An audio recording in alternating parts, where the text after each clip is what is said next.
Welcome back to the Clear Shot podcast for our first episode of 2025. This year's resolution is to do more podcasts, as well as bringing on a few guests who aren't our clients, but people who have some insight about podcasting to share. On that note, we're kicking off with an episode with Billy Bentley, podcast host, actor, and TV presenter. Me and Billy go way back. We've worked on a bunch of projects together, and he's been a podcast host for our clients in the past. We thought using an external host like Billy for a podcast was an important topic to cover, as most of our clients don't realise that they don't actually have to be the face of their podcast. Outsourcing the hosting of your podcast means that you, as the business owner, can come in as the expert and answer the questions instead of asking them. We have a range of podcast hosts we can offer you, me included. Thanks very much for coming into the studio, Billy. Thanks, Nick. Thanks for coming on, mate. Nice to be here. Nice to be on the other side for a change. Yeah, you and I have done lots of media-related activities in the past, some of them podcasting, some of them video. But I'd love to get your insight today on what it's like hosting a podcast. I do a few for our clients, but you're someone who comes in to a bunch of different places and, put your face to it, put your voice to it. What's that like? Well, firstly, I'm always incredibly thrilled when you ask me because it's always nice to keep doing things that are interesting. And I think we talk about it quite openly. When it comes to hosting a podcast for a new brand, I think it's something that has to align with your values, firstly. Has to be something that might be of interest to you, because if you don't know anything about it, you need to do a bit of research on it and understand it a little bit better. And I guess you've got to have a connection with the people that you're going to be working with, because at the end of the day, you're working with a brand and you need to make them feel comfortable in their choice in hiring a complete stranger to potentially front their marketing collateral that's going to end up on their socials and in front of potential clients. Yeah, it's a big call for a business to have someone else come in and represent their brand. And that's like one of the avenues that we discuss with people is, do you want to be the face of this, or do you want to be the person providing the info? Because it's a particular skill set to, sit down and talk to someone for an hour and, try to get information out of them. How do you like to approach a conversation with someone? I think it's about having as much knowledge going into it to start with. It's almost like a speed date, getting to know someone quite quickly. So let's say you came to me and said, I've got a brand and they work in manufacturing and they want to talk about recycling and what they're doing for the environment. I would say, well, why are they doing a podcast? Why? What's important to them? Because I think the why is always important. And then we would end up talking with the client and I would get to know the client as well. And I think you would have to understand how comfortable they are. And then if, let's say, I was going to be the one hosting and presenting, I would ask them, well, how involved do you want me to be? Do you want me just to ask the questions? Do you want me to have a better knowledge and understanding? And I think for anyone who gets involved in hosting a podcast, it's quite a cliche. Everyone has a podcast these days. But for a host to come in, it's about kind of just steering the ship in the right direction. So the end product for the client is what we're selling. It's about making people understand their brand in one sentence. I talk about this occasionally in here, but it's about assumed knowledge. Yep. And that's one of the interviewer skill sets that, like, I've been behind the camera and ask a bunch of questions all the time. I don't have problems with that. But making sure you don't skip over things is really important. It's a long form conversation. You've got time to explain, but also your audience doesn't know as much as you.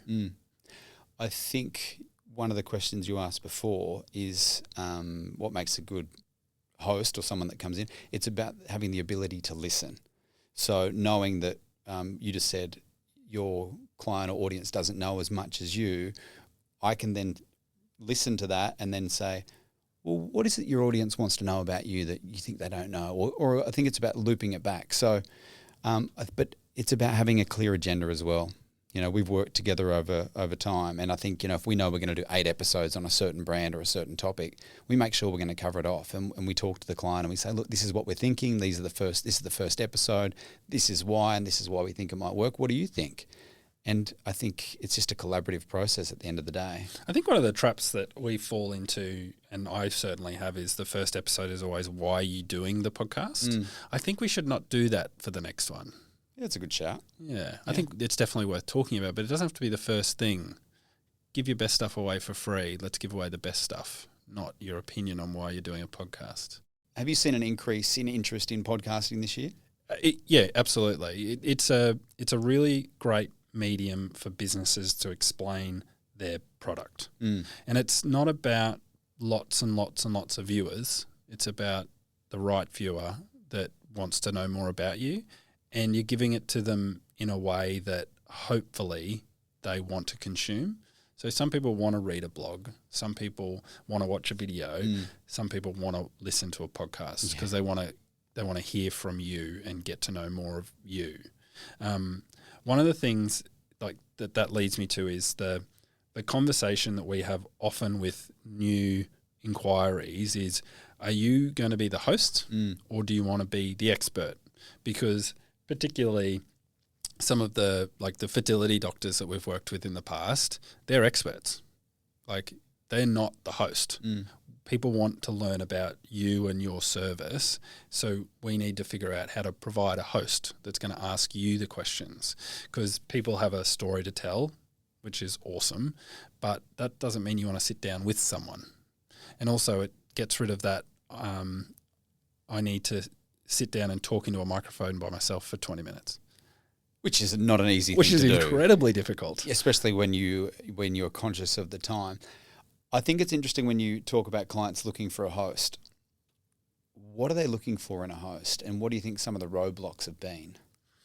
I think they worry that you're not going to understand their product or be able to get from them the information they want to get out there. But that's the point, is that the people who are listening know the same amount as that host at the moment. They've come across you, they know, inverted commas, nothing. So the person you sit down to knowing nothing can be really valuable. You're still going to know where the conversation's going to go, but you not knowing the intricacies gives that guest the opportunity to explain them. Yeah, and I think there is some comfort in knowing that most hosts who will jump on board to host a podcast will do some research, because we don't. You got to know something. There is, but we don't have the lived experience of understanding the full product or the full knowledge base. But you have to know something going in. So I think what we see is a lot of journalists, a lot of media presenters or media people will come and host a podcast if they find it interesting. Most of those people do their research before they do any job, because they want to have a knowledge or just a general understanding of what they're going into, right? So I think that's always comforting in knowing that these people, that's why you pay them to do the work. Yeah.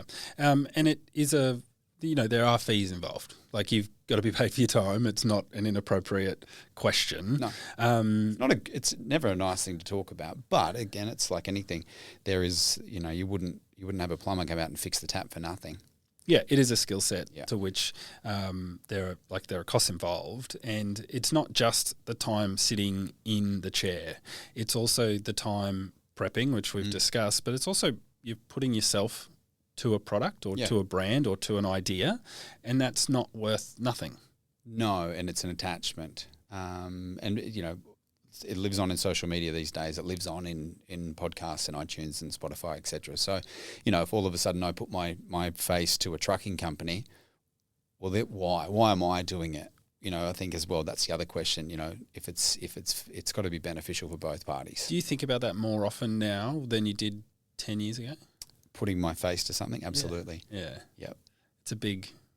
Well, it's not big, but you just. I think with age comes discernment and the ability to say no.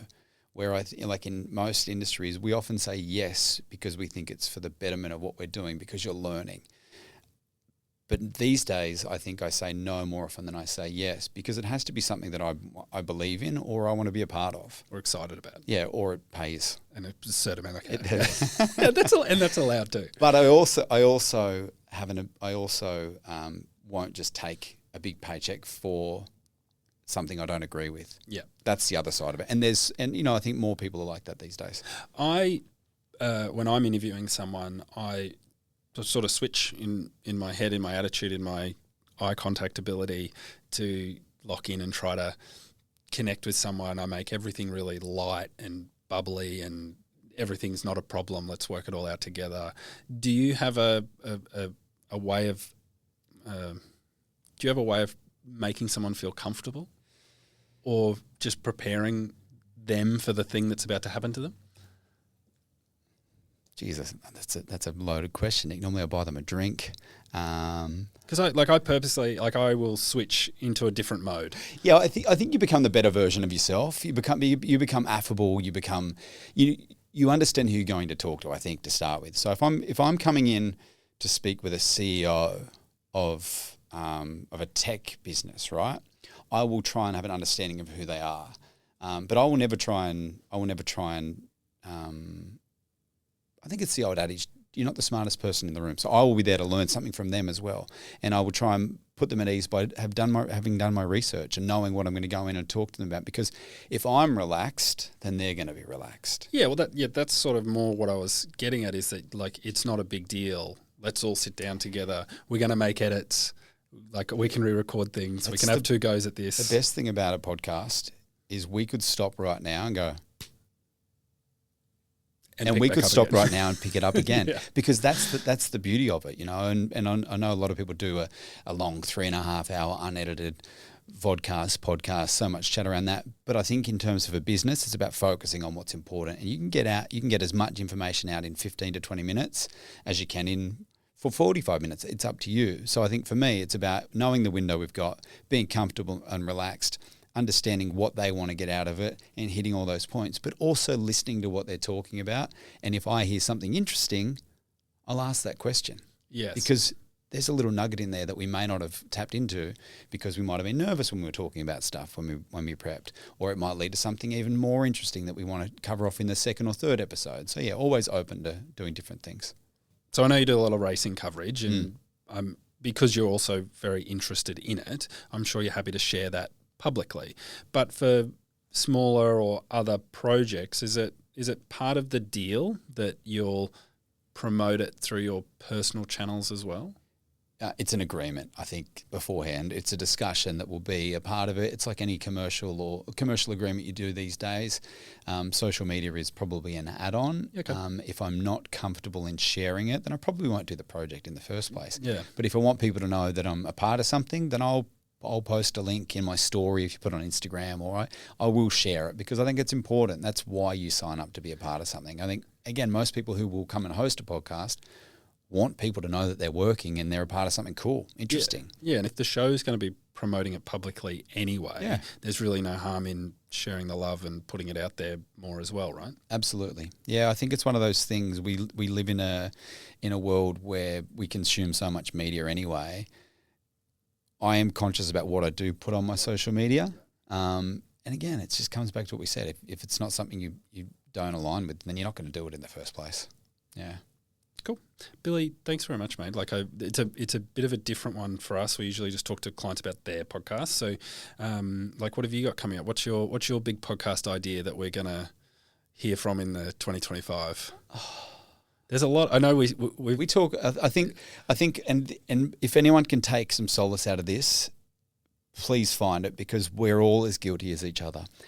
We all have incredible ideas that we don't act on, and I think the one thing that we could probably do better in 2025 is, if you have an idea, there's no harm in trying it. And I think you're doing a great thing by doing this, Nick, because it might inspire others to do exactly the same thing. And all those things we've spoken about for the last 5 years that we haven't done yet, maybe it's our year. Maybe it's our year. Yeah, right. Talk to me in 2026. Yeah. Thanks very much, Billy. I really appreciate your time, mate. Pleasure, mate. Thank you.